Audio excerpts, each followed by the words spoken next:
Good evening, guys, and welcome to another episode of the ARCA Racing Podcast presented by Menards. I'm your host, Colby Evans, and welcome to the show. We have a big show for you guys. We have the amazing ARCA race that took place last Friday, a very emotional race for obvious reasons. We also have some news and notes to go over, and we also have the Pensacola East race entry list to go over. Very fun show for you guys today, and I'm glad you guys have joined me on your Wednesday nights. We'll get a quick little intro, and then, of course, we'll get right into the show, and then we'll have some fun this weekend. So, as of course, follow me on Twitter at Start and Park Car. Check out my other videos on the show. I recently uploaded a video about the Pennington Motorsports team, aka the infamous Hooters energy drink truck. So, if you guys are interested, go check that one out. I'd highly appreciate it. Follow my other friends on Twitter. We got ARCA Racing at _racing. Brock Beard, Last Car on Brock. We got Brad Smith, the man himself, at Driver Brad Smith, and one of my good buddies, and I want to give him a shout out here. If you guys are ever looking for any type of old racing pictures from like the late 2000s, like Xfinity trucks and Cup, lower budget teams, David Pequeen is your guy. At Cars DS 2078, I believe is his tag. So go, if you guys ever want any pictures or any like screenshots of a lower budget car, he's your man. He's helped me with a lot of my content videos, and he's also helped me get some pictures for the Start and Park account. But anyway, let's get into the show, shall we? So, Phoenix. We had our preview show last week, and sadly, that last week's preview show was a very, very sad show. I honestly did not want to do it, but as we all know, we lost Steven Stotts, driver of the number 17 David Gillen Racing hauler. Very sad indeed. We went over some basics of what happened. I didn't want to get into it, and I'm still not going to get into it. You guys can look it up for yourselves. But the big question would be, as I reported on that show, that Jackson Stotts had reported that the 17 was still being talked about for the race, that they had not withdrawn for Phoenix, and it was confirmed shortly after my show had ended that the 17 would be there. I believe, I don't know if it was Jackson himself or it was Toby Christie that actually broke it, that the 17 would be there, and the fact that this would actually be Taylor's Pensacola car running at Phoenix. So right out of the gate, I was just happy, number one, that we were going to get another competitive car. I didn't want to see a competitive car withdraw. I'm glad they were able to get there. They did use Haley Deegan's truck hauler. Kind of came in handy that the truck series was not racing this weekend, or else I don't know if they had any more haulers to use, or if maybe they had to borrow one from a local team. Obviously, because I've been to the DGR shop in North Carolina. There are a lot of teams nearby. I'm sure maybe they could have used one from another team. Either way, it was good to see him show up. And although Taylor Gray did have a lot of naysayers, a lot of negativity, not many fans on social media, I myself was slightly included with that. I have to admit that, but I admitted on the show last week, and I even tweeted out, nobody would have a problem with that 17 winning that race that night. And honestly, it didn't look like he had the best car. And the one thing that I really loved about this race, before we get into it, is it was not just dominated by the 18 car like everybody had predicted. This was a great ARCA race, and I'm really going to say this. This was the best ARCA race that I have personally seen in the last 5 years, taking out plate tracks. Obviously, the plate races will be the most exciting. But in my opinion, in the last 5 years, we saw a very, very exciting ARCA race with comers and goers. Know what you're saying? Well, back to 2017, that was in the steel body era. Well, we still had short fields then, and we didn't exactly have barn burners every single week in ARCA. Go back and look at the results. But anyway, getting into the race weekend, we had 40 entries, but unfortunately, despite the 17 showing up, we still only had 39. We did have a withdrawal. Nick Jonades, I don't exactly know how to pronounce his name, but it's the PP1 Motorsports team, not PPI, not the Tide team, PP1 Motorsports team owned by Joe Nava. It was the former team that Japanese driver Takuma Koga drove for. By the way, speaking of Takuma Koga, anyone who's out there, wish Takuma Koga a very happy birthday today. He's 45 years old. So a happy birthday to Takuma Koga. But unfortunately, that team withdrew. So in general, we were only going to have 39. And for the people who were watching practice, we did have a crash in practice, which resulted in the 66 of Eric Red, I believe was his name. Red, RHEAD. I'm not sure if it actually was pronounced Red, but unfortunately, they crashed and were forced to withdraw from the event. You can actually go check out, if you want to see the damage to the car, look up Red Racing on Facebook. You can actually find pictures of the car. So that took us down to 38. Obviously, like I said, practice and qualifying at the same time through a long practice session. Not surprising. Sammy Smith, I even tweeted out during that session that he did not look to have the fastest car. He was only third and fourth on the charts. But in the last 5 minutes, he laid down a flyer lap, getting the pole.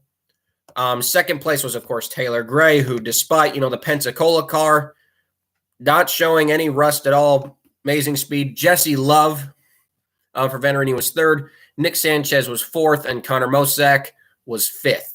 And the best part is that they were not separated by all that much. Looking at the results here on Racing Ref, the top three were only separated by a little over 0.3 of a second. And at a track like Phoenix, that happens from time to time. It also is probably that the 18 team may have saved a set of tires or bolted on fresh tires just to get the pole. That could be the case, because likelihood is the 18 had already run 9 laps, and you're not going to run a half a second faster on 9-lap older tires unless you're just absolutely going for it. So the 18 team more than likely did change tires, but I wouldn't be shocked if they did not, obviously. Bringing up the rear of the field out of our 38 starters, Alex Clubb, we were following with him on Facebook. They had throttle issues. They got out of inspection late. And when they went out for track, I think he said something with the throttle. And they started his lap, but he never completed it. So he would have to start shotgun on the field, which is a shame, because he probably could have qualified in the high 30s. Last car to one was Paul Pedrancelli. Now, of course, this is the teammate. He's the father of PJ Pedrancelli, the West driver. And I already knew this was going to be the start and park. Paul is just a helper car. It's an extra $1,400 for the team. Literally, they bring their own tires. He runs 1 lap of practice, 3 laps on the track. If anything, he could probably run the whole season on 1 set of tires, honestly, and run at most 100 laps. And in the way, it's a good idea. It's a good idea. If the hauler can carry 2 cars, why not enter both of them for extra money? It's a smart business idea. We've seen that done in ARCA, trucks, Xfinity, and even Cup before. But Paul ran a very, very slow lap. He was over 17 seconds slower than the leader, which tells you that Paul was taking it very, very easy out there. And I don't blame him. You have a big field of cars.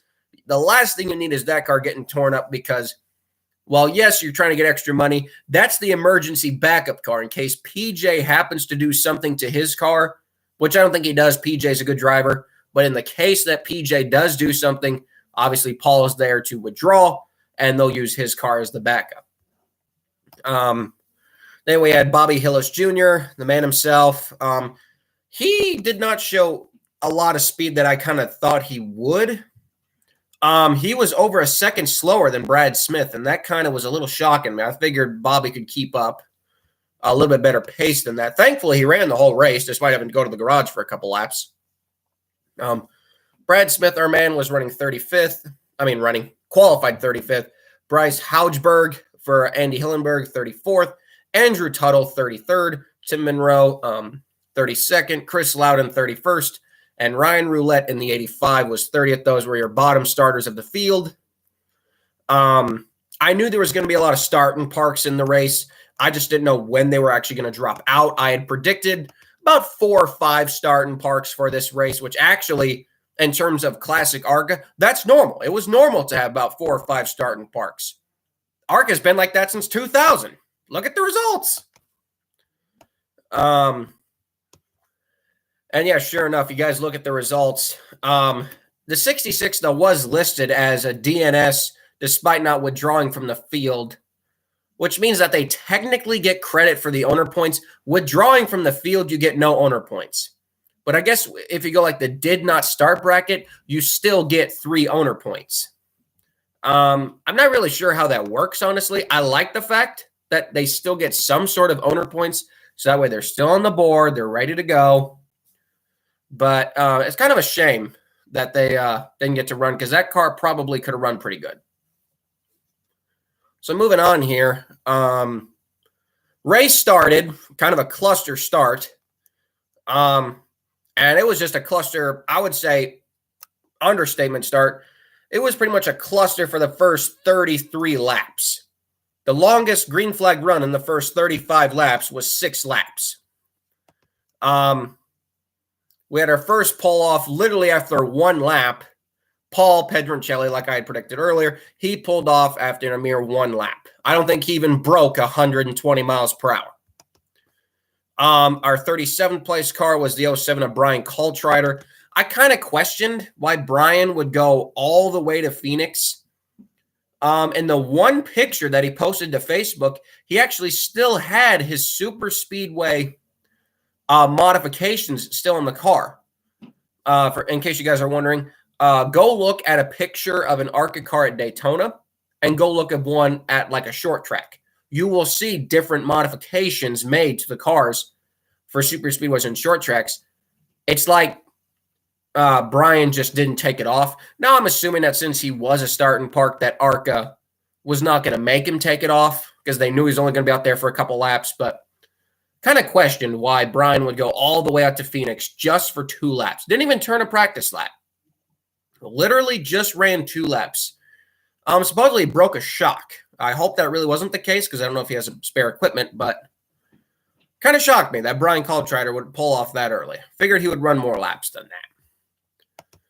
that. We had our first crash on lap 4. The 21 spun out Chris Loudon. And then the 35 appeared to have spun out later as they were going back to green. The 35 got spun out, but in the back of the camera shot, I could see that a second car had been involved. And then luckily through some friends at the racetrack, it come to find out that that was the 30 of Amber Balkan. And then eventually, of course, a couple of minutes later, MAV TV actually reported that it was Amber Balkan. She had gone to the garage to get repairs done, while the 35 of Greg Van Alst unfortunately retired. A tough start to the season for Greg Van Alst, and what hopes to be right now, just now, it's not confirmed yet because of sponsorship still pending, but right now the 35 is scheduled to run the entire season. Although, again, that is questionable right now. They are not sure if they actually are. It's not been confirmed yet. They want to, and that's the current plan, but it's not set in stone. Our next pull-off, they got back to green after a long amount of caution laps, ran exactly another lap, and then the 85 of Ryan Roulette went for a spin. And this kind of caused some funniness on social media, as when you look at the nose of the 85 car, it wasn't decaled at all. No Toyota decals. You could tell it was a Toyota by the body, obviously, but there was no Toyota decals on it at all. It was actually kind of funny because it looked so bad, it looked cool. And again, that is ARCA in a nutshell, and that's why I love this series so much. It's why I do. Thankfully that they had a spare set of tires. It was actually kind of cool seeing a car like that, because normally they would not allow a car on the track. I mean, you can go to the ARCA trailer and get contingency decals from the ARCA trailer. I've done that before too, when we had to get decals for Brad's car. Go to the ARCA trailer, ask for a bag of stickers. They'll literally give you a bag of stickers to put on the car. And we had to do that because from 2020 to 2021, Brad's car had to get new decals, and he hadn't yet got them. But yeah, after that, they got back green again for 4 laps. And then the number 70 of Kyle Keller spun out and hit the wall. But he actually hit the wall and knocked down his deck lid. Thankfully, the deck lid tethers kept the deck lid with him, and he would continue on. It was actually kind of cool seeing the Spire Motorsports crew members helping out that team. By this point on lap 30, we'd already have another pull-offs. We would have, on lap 26, we had the 39 of Andrew Tuttle. That was an owned car by him. He had pulled off after 26 laps. That was another one of our starting parks. Restarting on lap 34, we finally had a green flag run of 41 laps, and it really kind of got the race flowing. By this point, Sammy Smith had dominated this part of the race and traded the lead with Taylor Gray. Taylor led the first 16 laps. Sammy led 7, then Taylor led another 10. And on the restart on lap 34, Sammy had taken the lead. So Sammy was still in the lead, and we really got to see what everybody was made of. We saw that the 35 could hold up, not the 35, the 43, of Daniel Dyke could keep up. The 17 could also keep up. But it was clear that the 18 in the daytime was the car to beat. Sammy Smith was the car to beat during the day. But as we saw as the track got cooler, the night came, the track changed, that 18 started to struggle. And we'll get to that in a second. Obviously, with ARCA, you have the back markers, and then you got the extremely slow back markers, and they caught the back of the field quickly. They caught Bobby Hillis quickly. They caught Brad quickly. They caught Tim Monroe quickly, and they also caught Amber Balkin quickly many, many times. Amber would get back out on track 35 laps down later, and she would run, let's see here. So she crashed out on lap 7, and she ran another about 50 laps before finally pulling off, finishing 30th. So again, a disappointing day for that team, sadly. By this point, Brad had pulled off after 35 laps, finishing 34th. And the other Andy Hillenberg start in Park of Tim Monroe pulled off after 42 laps, finishing 33rd. I kind of knew by this point that all of our starting parks had pulled off and that everyone else who was running was planning on finishing the race pending an engine issue or a crash or something else weird happening. So we went green, kept going green. Not much action happening. Sammy, like I said, was able to pull away to not a huge lead. Taylor could gain on him when the lap cars would come, but it was clear that the 18 class of the field was going to be tough to beat, especially if the race had went green. But 41 laps later, we had the 16 of Austin Herzog, who was in his debut for Bill McNally, taking over the championship-winning ride of Jesse Love. He spun out, and ARCA officials just went ahead and declared this the lap 75 halfway break competition caution, which I was happy about. I didn't want them to run an unnecessarily extra lap. It was actually kind of funny because the 18 car actually missed pit road the first time around when everyone else came in, so he had to quickly come back around. And then they actually had to hold him for a lap because he was registered a lap ahead of the field. So that was kind of funny. That was kind of funny. But everyone got their tires changed who had tires. You know, some of these teams obviously don't have tires and just filled it up with fuel. It was very heartwarming to me see them interview Sarah Burgess.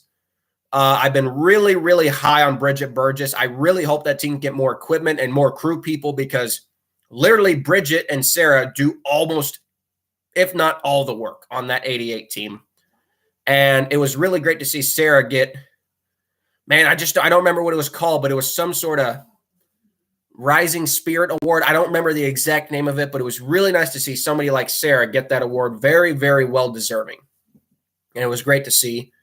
Bridget also had a good night. I don't think they had extra tires based on her speed. It didn't sound like that she had a lot of tires, and she would actually come down pit road during green flag, which costed her quite a few laps and positions on track.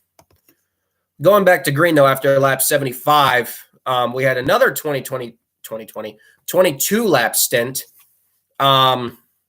By this point, the 70 of Kyle Keller, as we mentioned earlier, he had crashed. He had pulled off with an engine failure. And the 21 of Loudon, he had actually hit the wall in practice, so he was starting the race with damage. The spin didn't help earlier. I don't know if they had extra tires in the pits. He finally retired his car on lap 30.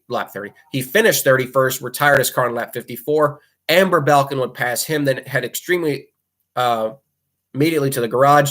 So by this point, after the lap 75 break, we only had about 30 cars on track. And we didn't have that many slow back markers left. I think but Bobby had went to the garage for a little bit, but then he came back out. So that allowed everyone else to kind of spread out a little bit. So we didn't see a lot of crashes. The second part of the race included a lot more green flag racing, which I was happy to see because I wanted to see what these guys could do. So we had 22-lap green flag run. Coming off the restart, Daniel Dye was actually able to pull ahead for 2 laps, pulled off an amazing move going into turn 1, slid up, took the lead. Unfortunately, was only able to hold it for 2 laps. But again, by this point, the sun had started to set, but the 18 was still strong. So Sammy Smith retook the lead. He would hold it for sorry guys. He would hold it for another 26 laps. And then on lap 102, we had the 42 of Christian Rose. He would spin out on the front stretch, and I feel bad for poor Christian Rose. He didn't wreck, he didn't hit anything, but he has caused an accident yellow in all 3 ARCA races this season so far. He wrecked at New Smyrna. He had an electrical or ignition issue at Daytona, and he spun out here. Tough start to the season for the Bruce Cook Racing Team, which intends on running quite a bit of all 3 series this season for ARCA. Tough go so far for the Bruce Cook team. So anyway, back to again on lap 108, Daniel Dye would actually take the lead. He pulled off almost the exact same maneuver and was actually able to hold the lead. And it was at this point that we started to see the 18 back up. The 17 caught him. The 20 caught him. The 18 was starting to back up. And it was actually kind of warming to see. The 18 was not going out there and dominating this race. Yes, he led the most laps, but we saw him fade. And that's going to be the thing I'm going to see about Sammy Smith this whole season is, yes, that 18 is probably still going to be the car to beat every week. But we've seen by this race, that 18 is vulnerable. They're not going to go out there and win every damn race like they did last year. I'm still predicting that the 18 is probably going to have a good 5 to 6 wins. But let's say we go to a track like Watkins Glen. Sammy's never been there, not to my knowledge.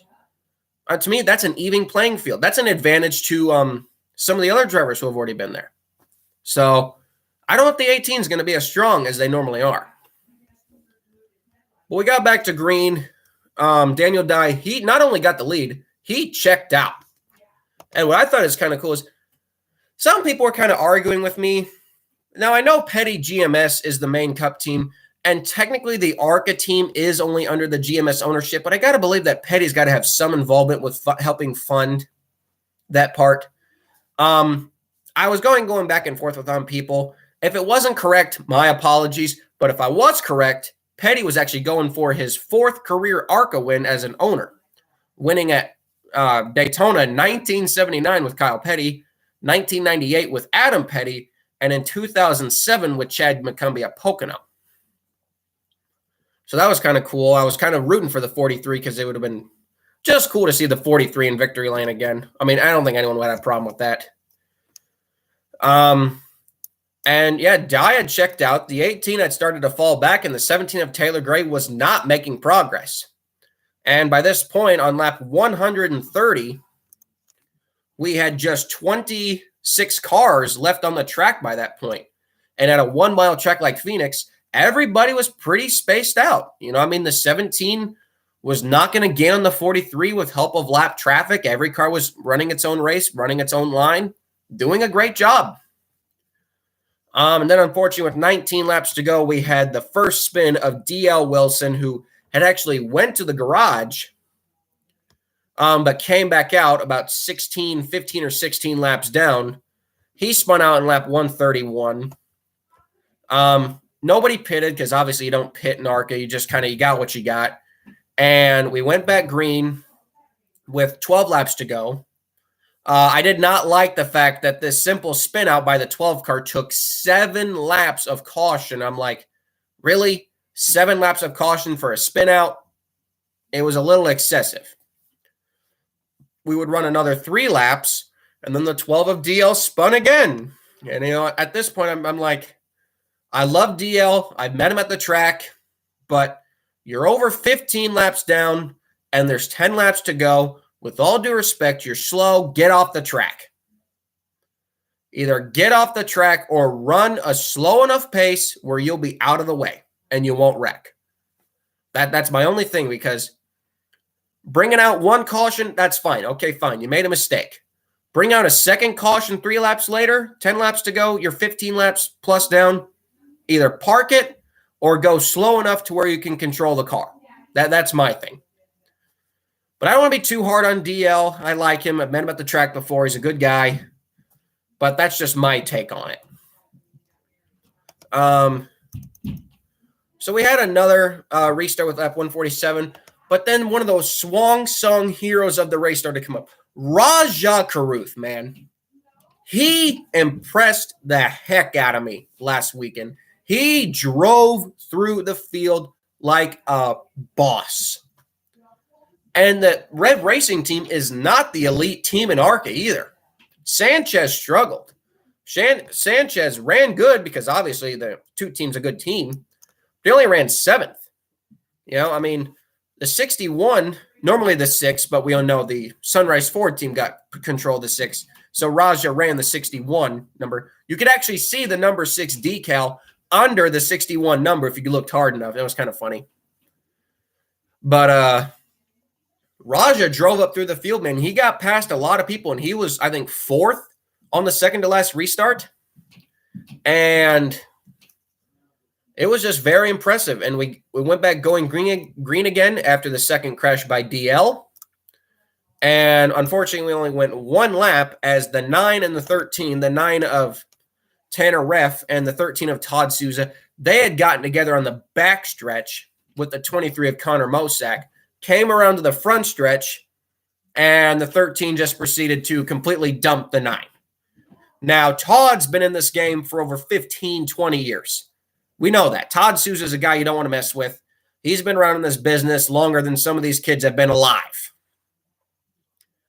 Todd's, I know Todd, he's not going to take that from a young kid.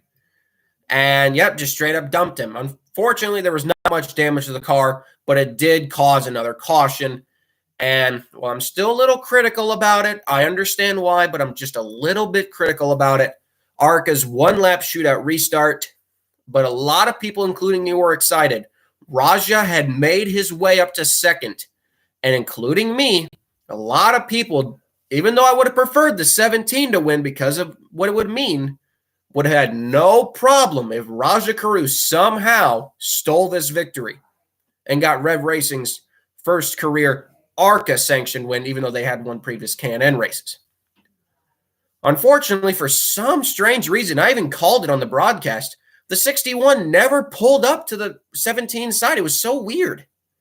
And by the time that they had hit the finish line, he was already 3rd. It's like the 61 just didn't go. It was really awkward. I don't know why the 61 never got up close to the 17 at all.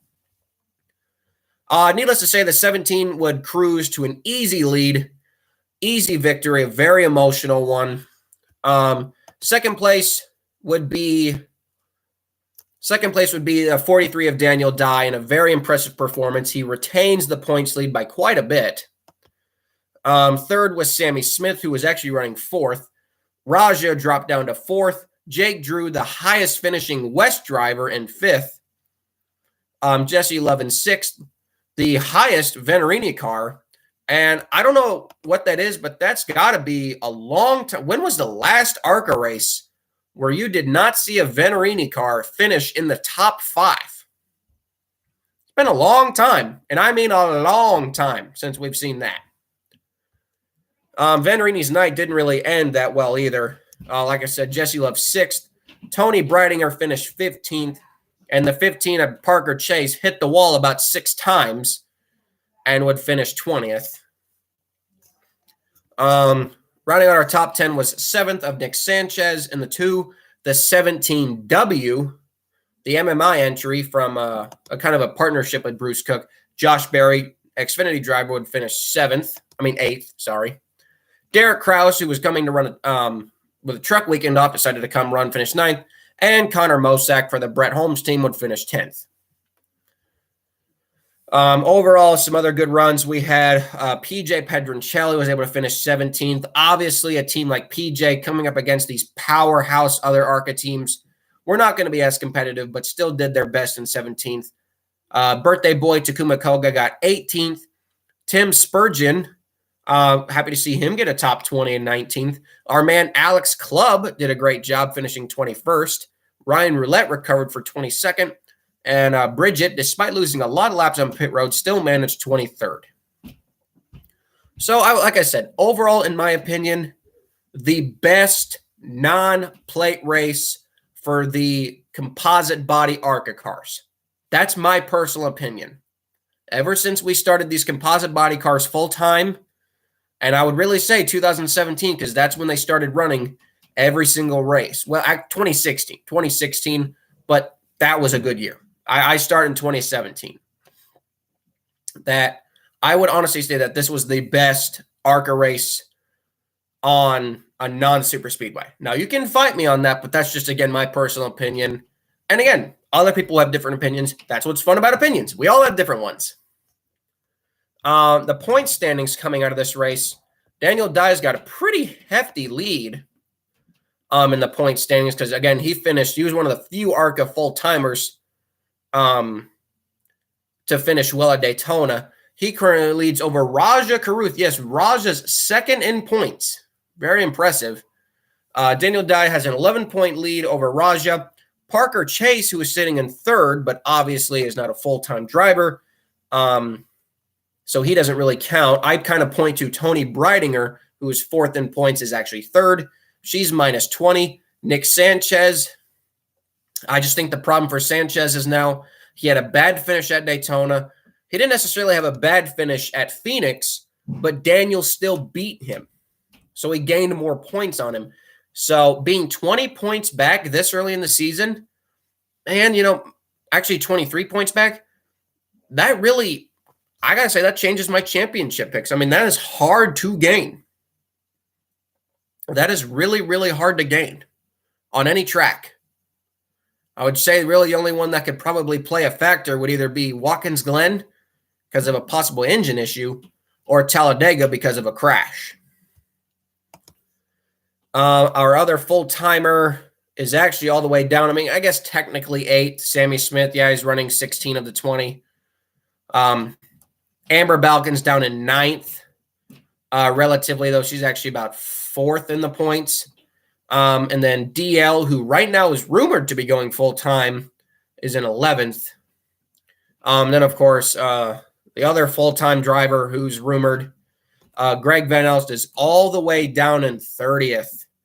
And I think it's safe to say that despite Greg's full-time attempt at a championship this year, it's almost probably over to begin with. And I think that's really sad because Greg is 54 points behind the leader. And that pretty much takes Greg out of any chance of this championship. I would say 54 points, you're not going to gain that up in an ARCA season. And that's a shame, in my opinion. That really is a shame. And then, of course, you got the final full-time driver that right now is confirmed, and that is Brad Smith. He is down in 39th. But again, guys, this is just the first couple of races of the season. Check about race 5 or 6. We'll really start to see an eye of where the points are. Because, again, everybody gets points, even despite being part-time. So that was pretty much the Phoenix ARCA race. I give it a good 7, 8 out of 10. It was a good race.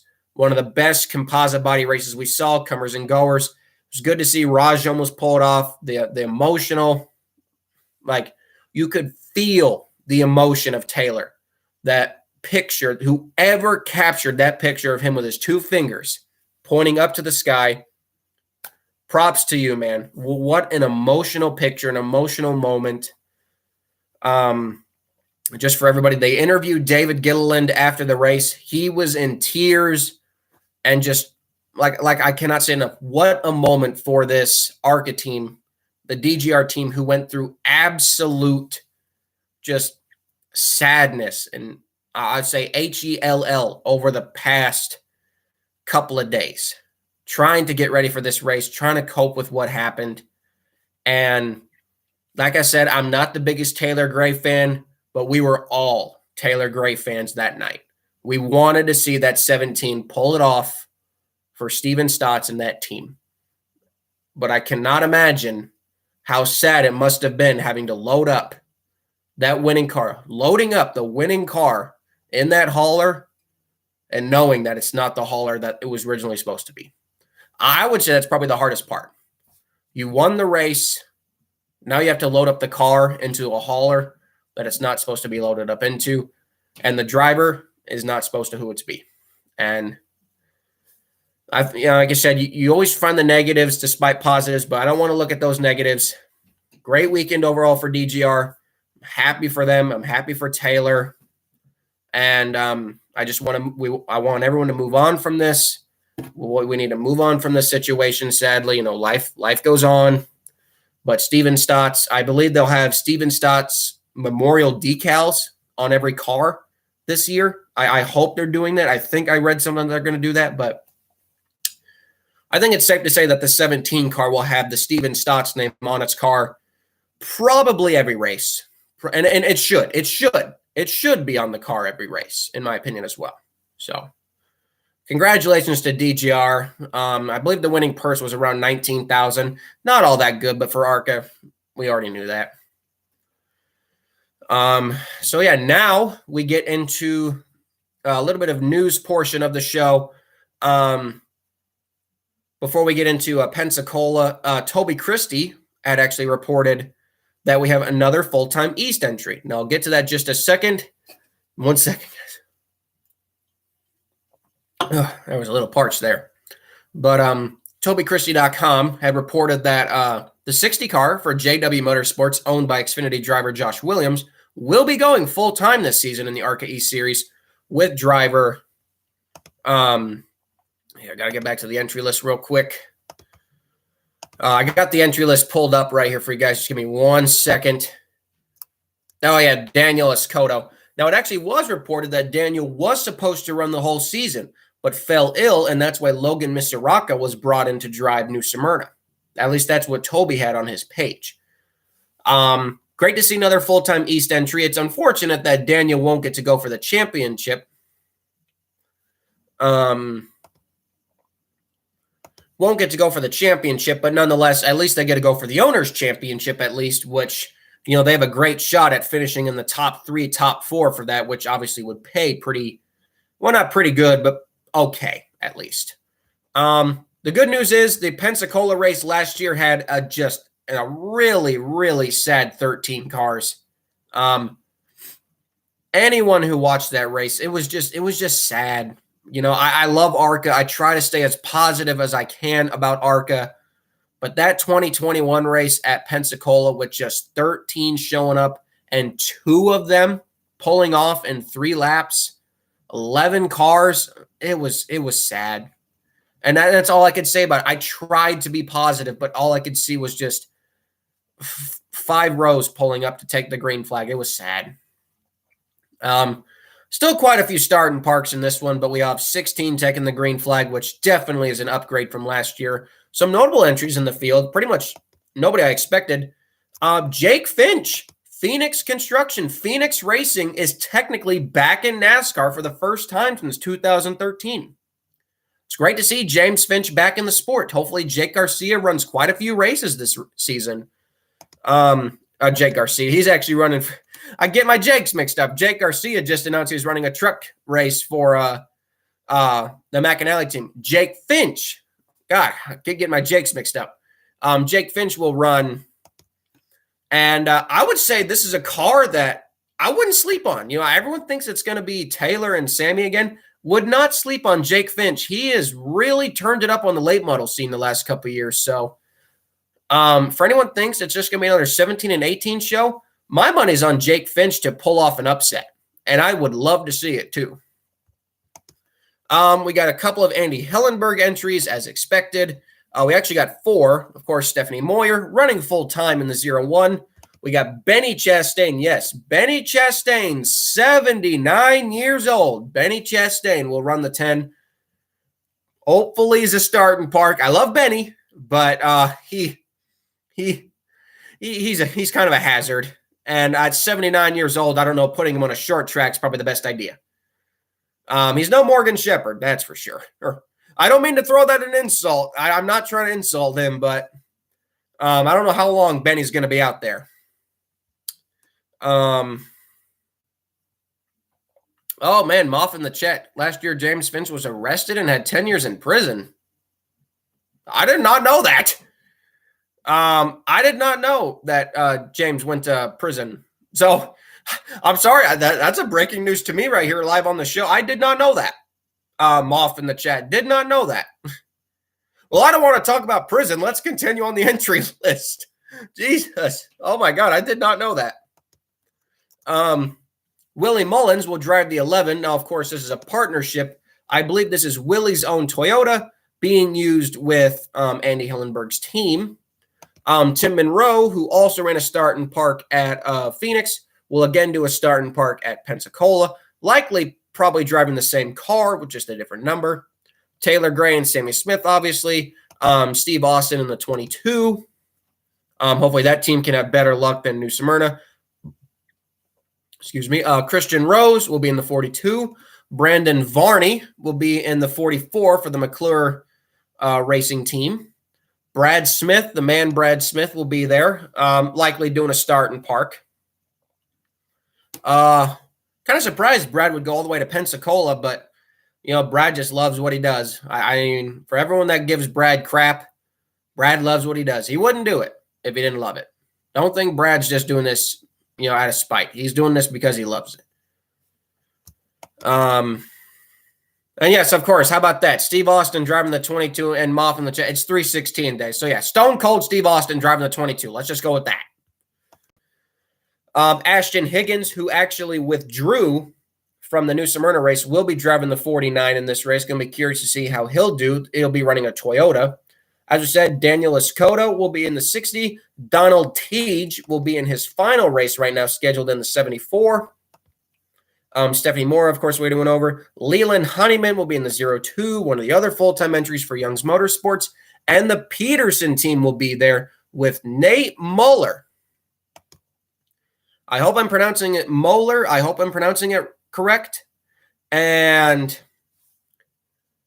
for people who don't know, he is actually a crew chief for the Peterson racing team. I think this is really cool. I messaged him today. I am so excited for him. Now, he did inform me it is a start and park, and I already kind of figured that, but pretty cool to see the Peterson car showing up with a crew chief who's actually going to get behind the wheel, and Nate Moeller. I'm excited for him. Anytime you get behind one of these cars, it's got to be exciting, and it's just to keep the car up in the owner points, which does tell me that the 06 is probably running full-time in the East Circuit, which only includes 2 more standalone events. And then, of course, the others are at the ARCA, main ARCA Series races. So that does it. 16 cars there. What do I think will happen? That's a weird question. The starting parks, I would believe, will be the 06, the 10, 12, and the 48. Now, sadly, that does take us down to just 12 cars. But with the E-Series, I said this in my New Smyrna preview. I said this in my New Smyrna review. Expect this out of the E-Series. But don't judge the ARCA Series based on the E-Circuit. Likely, this might be the last year of the E-Circuit. Don't judge this series based on the E-Circuit alone. Look at that race we saw last Friday. That's ARCA at its best. And is it sad? Yes, yes, it is. But at the same time, I saw this coming. Everyone else did too. Frankly, I'm just happy we're going to have more than what we had last year. In case you guys are wondering, the payouts listed for this race are once again listed on arcaracing.com. Go down to the bottom, hit the competitor site, and you yourself can look at the entry blank and see what these teams have to fill out every damn week just to go to the track.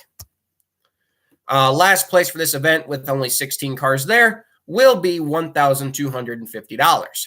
The winning payout, as long as that team also has contingency, the highest amount of money a team can earn from earning the most owner points, the most rookie points, driver points, can be $11,100. Second place will earn $4,600, and third place will earn $3,550. So again, payouts on the East Circuit, obviously not the best. We already know that. We've been over it before. Let's see here. The Xfinity race is not a night race, so an action-packed Saturday night, that's for sure. We have Xfinity.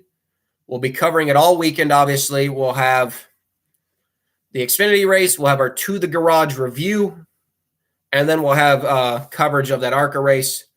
What am I expecting out of it? My picks. Don't really know my picks for the race. Obviously, I go Sammy Smith. I'll probably go with Sammy Smith as my pick to win. But my dark horse pick is not Taylor Gray. My dark horse pick is Jake Finch. I think Jake is going to shock some people. He is an amazing driver on the late model circuit. And I know that that team has the money to buy the good equipment. They are driving a Toyota, right? No, they're in a Chevrolet. So they got the money to buy an elite engine and an elite car. It's not like they're going to show up with a junker. They have the money to be competitive. Will we see it? That's the question. Like I said, only 12 cars, though, running the whole race, looks like. Pending with other crashes, we could have less than 10 finishing the race. I would expect the same for Five Flags. Not Five Flags, that is Pensacola. For Nashville Fairgrounds, I mean. Whereas the Dover standalone race will probably actually get a hefty field because that race pays very well. Anyway, if you guys want to put, got a couple people watching with me, thanks again for joining me live. Appreciate it. If you guys want to give your picks in the comments section, be my guest. My pick is Sammy Smith for this weekend. Kind of cool seeing that the team is going for 2 owners championships. Will they win both of them? We'll just have to see. Right now, Sammy Smith is leading the East points with Taylor Gray in second, and Leland Honeyman is in third. The 74 of Visconti Motorsports has made it well known that they do want to run the whole season. Will they, though? That remains to be seen. Moff in the chat, did John Ferry and Jeff Mcclure split up? I don't believe so. I don't think they did. I don't have that kind of access to those questions. Obviously, though, John Ferrier, I don't think they did because the 44 of Mason Diaz was, I believe, a merger car with Ferrier McClure. So I think they are just teamed up. I think Jeff McClure, though, I don't think John races in the main series. I think, though, a lot of the equipment comes from the Jeff McClure team, though. Because remember, Jeff McClure, I believe, didn't he run back in the K&N series? He's been around a long time. But nonetheless, I'm excited for this race for a couple of reasons. One of my good friends who works for Peterson will get a chance to drive. That's always fun. We'll get to watch Brad out there. That's always fun to see. We'll get to see how Benny Chastain races. Go boy. Which tells me Benny usually only does Talladega and Daytona. Now, at 79 years old, would ARCA let him out on the track at 80? I don't know if they are. This could be Benny's last season in ARCA, and it's possible that he just wants to do as many races as possible. Now, will they let an 80-year-old drive Daytona? That remains to be seen, but we'll just have to wait till next year. Anyway, guys, that kind of wraps it up here for me. Thanks again for joining me again on the ARCA Racing Podcast, To the Garage. It's kind of our new name for the whole franchise of this channel. Again, check out the Pennington Motorsports video if you guys have ever heard of Hooters. I'm sure you guys have. Well, Hooters had an energy drink back in the late 2000s, and it sponsored a truck. It sponsored the truck that was driven by people like Derek Cope, Brad Keselowski, and Casey Kingsland, and Jason White. Check it out. It's a fun video. I strongly guys recommend it. And again, follow me on social media. Follow my friends on social media in the link in description. Check out the ARCA Racing Report blog. And we'll see you guys all next week for the Pensacola review. And again, enjoy. If you guys don't have Flow Racing with me, if you guys don't have Flow Racing TV, I'll be live tweeting the entire race. You guys can follow along with me. And again, let's just have some fun. You guys have a good rest of your night, and we'll see y'all real soon. So long, guys. Love y'all.